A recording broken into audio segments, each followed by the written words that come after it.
How to buy sell stocks. Stock markets rise and fall and share prices are vulnerable to everything from political news flow to the weather. Trying to find your way around, particularly during times of high volatility and uncertainty, can feel like negotiating a minefield. So how can we make sense of such a confusing world? It is probably time to go back to basics. Stock markets may rise and fall, but the rules of sensible investment remain constant. Just because an investment works well for somebody else does not mean it is right for you. Consider your own situation, your future liabilities, your investment goals, and most importantly, your appetite for risk, and then make your own decision.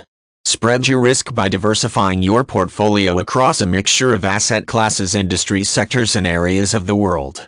If you put all your money into a single asset class, sector, or company, your portfolio is very exposed and performance is likely to be volatile, whereas if you mix it up, when one asset is going down, chances are another asset could be going up and will help compensate. Don't put all your eggs in one basket. It's hard work and largely pointless trying to time your investments so you buy right at the bottom and sell right at the top. Similarly, trying to make short-term profits by turning over investments quickly will get expensive and carries a high risk. Instead, target your portfolio at quality companies or funds and then allow them the time and space they need to grow. However, there is an old rule of thumb which says when your investment doubles, so half. Short-term sentiment in stock markets can drive values artificially high, in which case you may want to cash in while you can. Don't get greedy. You should never be ashamed to take a profit. History is littered with funds which promised a great deal but which, when faced with pressure from the market, collapsed with all those promises broken. Some shares or funds might sound very exciting and indeed very simple, but if you don't understand exactly what the company does or how the fund works, steer clear. If a holding has performed particularly badly relative to its peers, you need to consider cutting your losses and selling it altogether. It might be better to sell out and reinvest the proceeds into a quality alternative than to sit around hoping to recoup your loss. Many investors became caught up by the euphoria which surrounded the dot-com boom of the late 1990s simply because everyone else was and they did not want to miss out.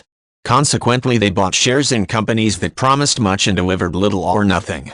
It is hard to turn against the flow, but always take a step back and think not just about what you are buying but why.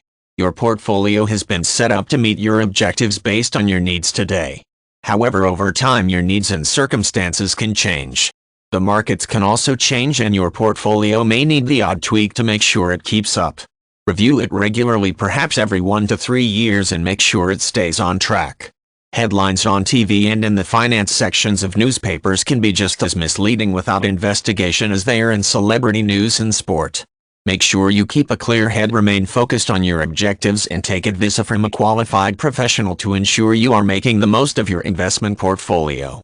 If you would like to take a closer look at your own circumstances and discuss the best mix of investments to meet your needs, speak to your professional financial advisor.